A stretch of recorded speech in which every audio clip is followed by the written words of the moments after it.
Hey there, my fellow language gamers, and welcome back to the channel.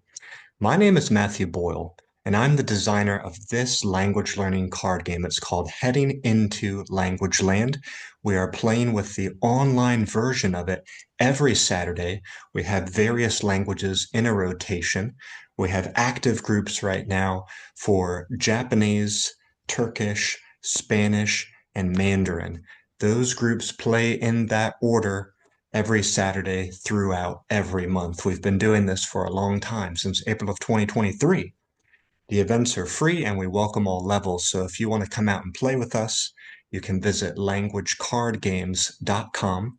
There you can see the upcoming schedule of events and sign up to play.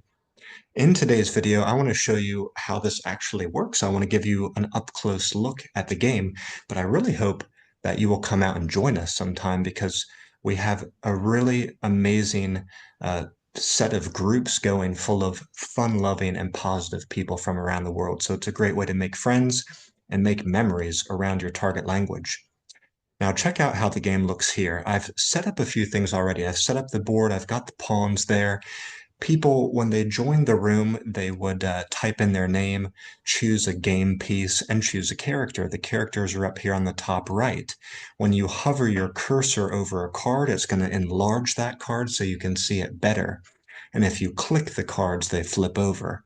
So the first thing you have to do when you join a game with us is choose your character card. And I'm going to kind of show you what that looks like. Let's imagine that we have 6 players in the game, and they choose characters like so. Doesn't matter, you can be really anybody you want. And then we would move those characters into the deck and shuffle the deck. So everybody has their character, everybody's typed in their name, everybody's chosen a game pawn, and everybody starts with 3 longevity points, which are essentially life points. Now, we play in a super cooperative way. So if people ever struggle of what to say in their target language, usually other players or the host will help them out.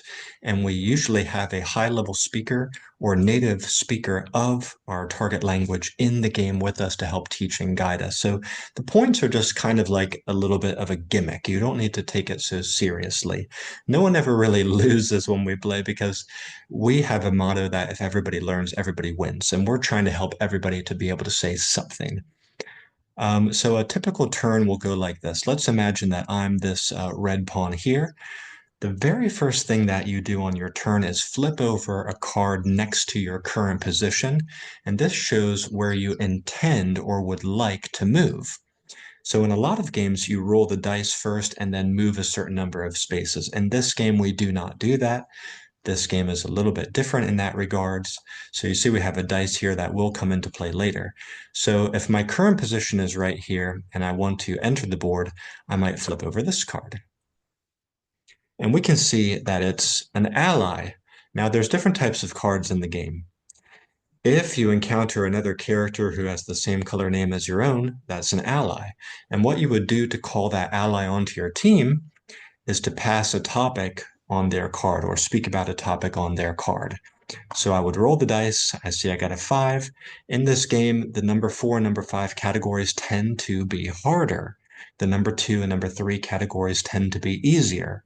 If you roll a 1, another player chooses for you, so they can try to trip you up a little bit if they want to. And if you roll a 6, that's lucky. You can choose any topic that you want to from the topics on the card. So in this case, I got kind of a hard one. I rolled a 5. I would have to share a quote that I know in my target language. Obviously, that's a bit difficult, but if you needed to, you could take a minute or so to try to look something up or ask somebody for help. That is no problem. We are, like I said, very inclusive, very encouraging, these groups and these people that we are running with. So anyways, let's imagine that I succeed in the end to say some quote or some famous phrase in my target language. Then I would take this card onto my team. Again, he's an ally because their names are the same color. Then I would replace this empty space with a fresh card from the deck without looking at that card. Then I can move my pawn on top. I can officially and successfully make my move. And then the turn concludes with me adding 1 point to my score. if we were playing a little bit more strictly and you had no idea what to say, and you didn't want to or couldn't ask for help because you wanted to play more strictly, then in that case, you would not get to move.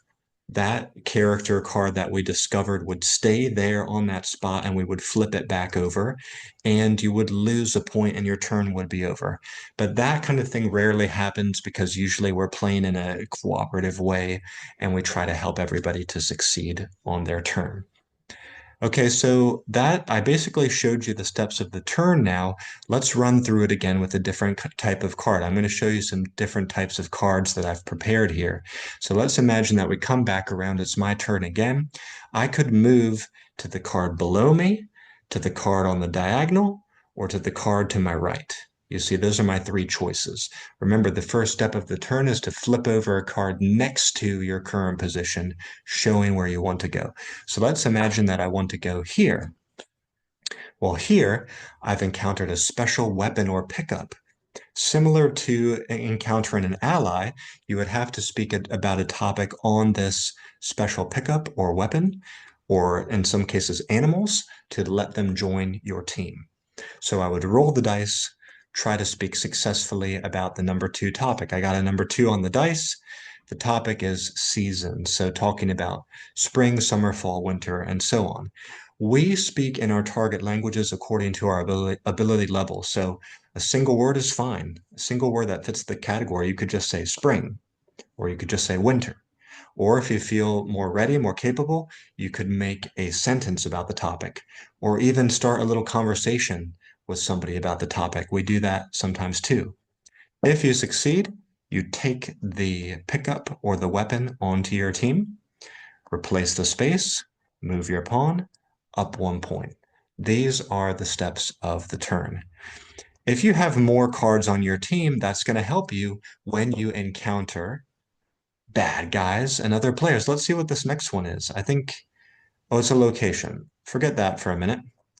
Let's imagine that we've encountered a bad guy, an enemy. We know a card is our enemy if it has an opposite color name. You can choose to be a troll in this game.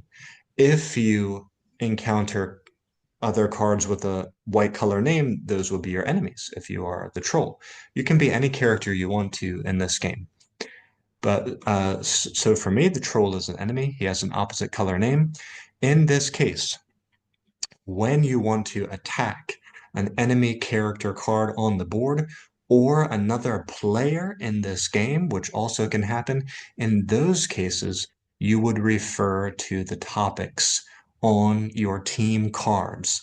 So the more team cards you have, the more options you have in terms of what you could speak about. That's why it's great to build a team. So I encounter the troll, I roll the dice, I get a 3. I can look at the number 3 category on any of my team cards. I could speak about natural disasters. I could speak about units of time like seconds, minutes, hours. I could talk about items that I need when I go traveling. So I have options. I can choose any number 3 category. So the larger your team, the more your options expand in terms of your choices, things you can talk about. If I spoke successfully in my target language here, I would discard this enemy up to the top. There's a cycle pile, bring down a fresh card, move over, add a point. The last card type is locations. Locations are really cool and special because when we encounter them, they will always stay face up right there on the board where they are discovered. So the more locations that turn up, the more it seems that we're constructing a special map. And people may want to move to different locations to access different benefits or activate certain powers. All the cards in this game have a special power text below the 4 word categories or below the 4 topics. Now, we don't usually use them. We usually play in a very simple and casual way, just speaking about the word topics. But if you are an experienced gamer and you want to go deeper into the strategy of this game, you can pay attention to those special power texts below. So for different reasons, you may want to go to a special location or stay away from a certain location, if it could, be a difficult location or do you harm. So different locations will turn up and they will stay where they are, and that can influence people's movements around the board. To enter a location, you speak about a topic on the location. If you do that successfully, you move right in like that, and you gain a point. Okay, let's imagine one more type of movement in this game. If another player is below me, for example, I could move directly there and attack them. In that case, I would roll a dice and refer to topics on my team cards, and they would do the same. And if we both succeed to do that, then we go to what's basically a tie-breaking roll-off. Now, if all this sounds a little bit complicated, it's not once you get into it. Keep in mind that we have experienced players and hosts already playing this. They've been doing it for a while. So they will help you through the steps of your turn every time until you get the hang of it. Our games usually last for about 1 hour. And again, we're playing every Saturday. These days, the game starts around 9 a.m. New York City time. That's Eastern Daylight Time right now in the States. And this time gives a fair chance for people, no matter where they live in the world, to join us. It's a little bit early if you live on the west coast of the States, for example. So we don't tend to have a lot of people who live out there joining us, and that's a shame. But besides them, it's a pretty good time for people across the world. This will be, roughly speaking, morning time if you live in the Americas, afternoon time if you live in Europe, Middle East, Africa, and evening if you live in Asia. So I hope you will come out to give this a try. Again, you can visit languagecardgames.com to learn more. Let me show you that website really quick. This is my headquarters, languagecardgames.com. You can learn more about this game. We have printable, virtual, and real deck versions of this game. We also have foil cards and card commissions, so you can design your own game card with me.